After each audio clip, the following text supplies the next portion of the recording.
Democrats look a little fractured. Chris Christie found a way to work with a significant portion of Democrats in order to at least give the appearance of a functioning government. I don't want to focus too much on the theatricality of Steve Sweeney showing up to do a press conference alone with the NJEA president, and yet it does give the sense that this is Menachem Begin and Anwar Sadat without Jimmy Carter. Do you think that that's a superficial assessment, Senator? And if so, why? It just seems like he's intentionally. I know you can't talk for Senate President Sweeney, but it just seems like it reveals something about the little dysfunctions of Democratic Party power in Trenton. Your thoughts? So again, I would never speak for the Senate President. You know, he does a good job of speaking for himself. But I know for years now the issue of healthcare spending, especially as it relates to teachers and public employees, as it relies on the impact, relates to the impact to our budget, has something he's talked about for years. This isn't a new thing that he's come to. And while he's had fits and starts and, you know, caused some tension amongst some as he's been doing that, I think yesterday was a sort of, for lack of a better term, sort of a crowning achievement that he was able to come together with an organization that he frankly had been at odds with very, very strenuously. So I think he was trying to move that forward because of the personal nature of the fight between those two groups. I don't know if that says much about their relationship, meaning the Senate President and the governor. I did read some very kind remarks that the governor's chief of staff said about the fact that, you know, this is a good step, that this is happening, is good. Governor Murphy engaged this conversation, and they've now seen the Senate President move forward in doing that. I take that as it is, that's how we're going to try and move forward. I think we cannot ignore the personalities of politics. It is what it is, unfortunately. But ultimately, I think if you start ticking off the list of different accomplishments that have been done, there have been a lot that this legislature and this administration have done together. And I think sometimes the things where we haven't seen eye to eye, at least initially, or up to this point, rather, is probably a better way of saying it. Sometimes that gets blown out of proportion. But I think there's a lot more that we have in common, all of us as Democrats in the legislature and in the front office, than we don't. And I think for us is to focus on those things we have in common and keep building upon those things. Would you describe it as closer to dysfunctional or closer to robustly functional? I think it's more like Will Rogers. I'm a Democrat, so I'm not a part of an organized political party. It's probably sort of more how it is. But I think right now, I think you have folks, and I think this is where we're going back to labels when we talked about this. I think within our party, sometimes we get caught up on whether they're purity tests or ideological tests that we all have to follow.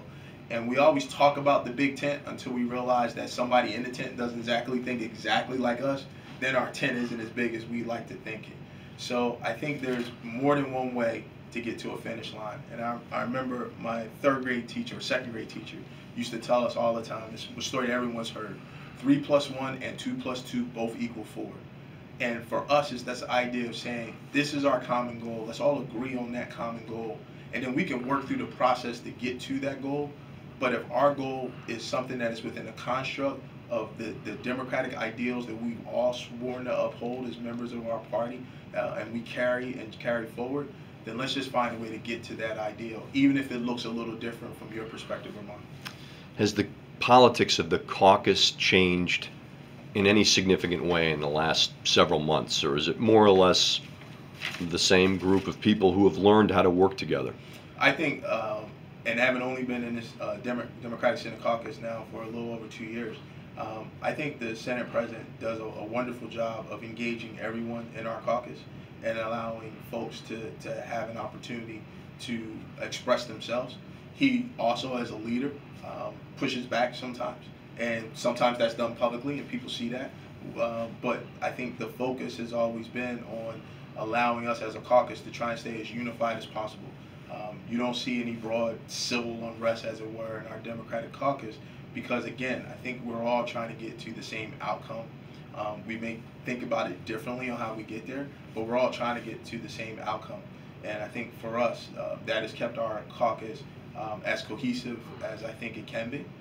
It's one that I hope as we move forward, in next year being our election year for everybody in the state, both the Senate Assembly and the governor's office, that cohesiveness will seem tighter and a stronger linkage amongst all parties involved. What's your sense of the South Jersey caucus post Senator Andrzejak, and to what extent does his loss put pressure on you all to protect your colleague in this county, Senator Dawn Addiego?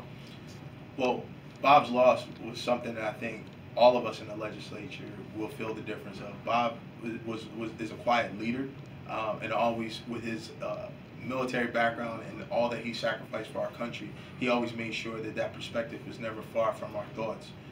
Any of us, no matter what part of the state we come from, because he was a walking embodiment of the sacrifice that one American was willing to make for another. So I miss him as someone who served with him in the Assembly and the Senate. I miss him.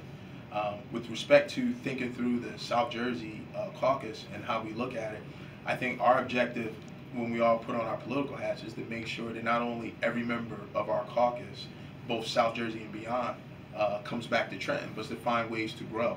And we look at different districts differently. Some other districts are going to be potentially a little bit more challenged.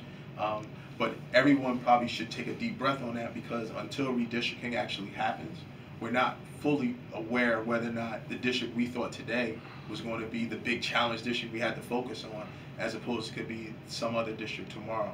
So I think all of us are cautiously optimistic as to what the landscape will look like. And I, for one, know that